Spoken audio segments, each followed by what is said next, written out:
Thanks for watching. Don't forget to like, comment, share and subscribe to Mufti Tariq Masood, famous scholar.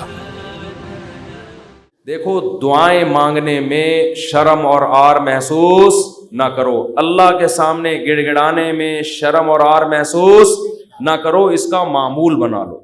حضرت عمر فرمایا کرتے تھے کہ میری دعا قبول ہو رہی ہے یا نہیں، مجھے اس سے غرض نہیں ہے، مجھے اس سے غرض ہوتی ہے کہ مجھے دعاؤں کی توفیق مل رہی ہے کہ نہیں مل رہی۔ تو جتنی دعائیں ڈاکٹر ٹھیک کرے گا، جا مانگ ڈاکٹر سے، میری مرضی میں ٹھیک کروں نہ کروں، لیکن تو نے یہ بتا دیا ہے کہ تو مجھے اپنا محتاج، تو اپنے آپ کو میرا محتاج نہیں سمجھتا، تو نے اپنے عمل سے یہ ثابت کر دیا ہے کہ تو اپنے آپ کو نہیں سمجھتا کہ میں اللہ کا محتاج ہوں، تو نہیں سمجھتا کہ اللہ سب کچھ کر سکتا ہے۔ اس لیے اللہ کی نظر میں دعا کی ویلیو ہے۔ اگر آپ کا کوئی مسئلہ اٹکا ہوا ہے اور آپ اس کے اسباب اختیار کرتے ہو، دعا نہیں مانگتے، اللہ کہتے ہیں تیرا یہ خیال ہے کہ مسئلے میں دور نہیں کر سکتا، مسئلے تیرے گورنمنٹ دور کرے گی، تو یہ تکبر ہے جو آپ کو سزا کا ذریعہ بنے گا اور برکتیں چھین لے گا آپ کی زندگی سے۔ اس لیے قرآن کے الفاظ دیکھو، وقال ربکم ادعونی استجب لکم، اللہ کہتے ہیں کہ مجھ سے دعا مانگو، میں تمہاری دعا کو قبول کروں گا۔ ٹھیک ہے بھائی، یہ آپشن ہے نا، آپ بتاؤ جب کوئی گورنمنٹ کسی کو کوئی آپشن دیتی ہے یا کوئی بینیفٹس دیتی ہے تو گن پوائنٹ پہ تھوڑی دیتی ہے بھائی گورنمنٹ نے یہ کہا کہ قرضہ ملے گا بغیر سود کے، غریب لوگوں کو چاہیے اپنا مکان بنائے، یہ کہے گی نا گورنمنٹ، آگے دھمکی تو نہیں دے گی جس نے قرضہ نہیں لیا نا ہم سے مکان بنانے کے لیے اس کو شوٹ کر دیا جائے گا، ایسی دھمکی دے گی کبھی؟ تو یوں ہی کر دو اگر منہ سے نہیں نکل رہا کچھ۔ دھمکیاں دے کے کبھی کسی کو کوئی سہولت دی جاتی ہے؟ ہاں دیہاتی مائیں کرتی ہیں ایسا، کھا۔ وہ ایک آدمی نے پرینک بنایا کہ انگریزوں کی مائیں اور پاکستانیوں کی مائیں میں کیا فرق ہے، بڑا زبردست تھا۔ انگریز کی ماں کھانا لا کے رکھ دے گی، کھانا ہے کھا، نہیں تو یہاں سے دفع ہو جا، ٹھیک ہے نا۔ پاکستانی اور دیہاتی ماں کیا کرے گی، وہ میرا بیٹا کھا لے، یہ میں نے تیرے لیے پکائی ہے بریانی، میں نے تیرے لیے یہ پکایا ہے، پہلے منتیں کرے گی، بچہ نہیں کھائے گا تو دھمکیاں دینے پہ آ جائے گی اس کو، کھا ورنہ میں تھپڑ ماروں گی تیرے کی، بے غیرت تو نے بنوایا کیوں مجھ سے، یہ مجھے پتہ نہیں ہے یہ۔ تو نارملی ایسا ہوتا نہیں ہے کہ آپ کسی کو کوئی نعمت دے رہے ہو اور ساتھ میں بندوق نکال کے بولو کہ یہ لو۔ کسی کو آپ نے ہدیہ دیا، 100 روپے، 1000 روپے، 500 روپے آپ نے کسی کو دیے، یا آپ کی خدمت میں، وہ کہہ رہے یار میں تو ابھی ضرورت نہیں ہے آپ کا، بڑی نوازش، آپ بندوق نکال لے، تو یہ ہدیہ رہے گا؟ یہ ہدیہ تھوڑی رہے گا۔ تو کوئی بھی جب حکومت یا کمپنی کسی کو سہولت دیتی ہے تو وہ گفٹ کو پھر گفٹ ہی قرار دیتی ہے، لیکن اللہ کا اسٹائل یہاں پہ بالکل انداز بالکل الگ ہے۔ اللہ کیا کہتے ہیں، مجھ سے مانگو، یہ بینیفٹس مل رہے ہیں نا اللہ کی طرف سے، ہے بھائی، اللہ کیا کہہ رہے ہیں، مجھ سے مانگو اور میں جو مانگو گے میں وہ تمہیں دوں گا۔ بس یہ اللہ ٹھیک ہے، ہمیں تو نے بتا دیا کہ ہم مانگیں گے اور تو دے گا، ہمیں یہ بات پتہ چل گئی، اب ہماری مرضی، ہم جب چاہیں تو اس سے مانگیں، ہمیں یہ سہولت کا پتہ چل گیا، اب ہم ہماری مرضی، اب ہمارے، کہتے ہیں اٹس اپ ٹو یو، کہتے ہیں نا یہ اب آپ کے اوپر ہے، آپ مانگیں یا نہیں مانگیں۔ نہیں، آگے اللہ نے بندوق نکال لی ہے، ٹھیک ہے نا، بندوق نکال لی۔ اللہ کہتے ہیں ان الذین یستکبرون عن عبادتی، یاد رکھو مجھ سے مانگنے میں تکبر کیا، میں نے تو کہا ہے مانگو، اگر نہیں مانگا، کبر سے کام لیا کہ نہیں جی ہم نہیں مانگ رہے، سیدخلون جہنم داخرین، ذلیل کر کے جہنم کی آگ میں پھینک دوں گا۔ بڑے بھائی اللہ تو ہمیں گفٹ دے رہا ہے دعا کا یا جرمانہ لگا رہا ہے، کیا کر رہا ہے؟ سمجھ میں آنے والی بات ہے؟ کوئی سمجھ میں آنے والی بات؟ بالکل سمجھ میں نہیں آ رہی ہے۔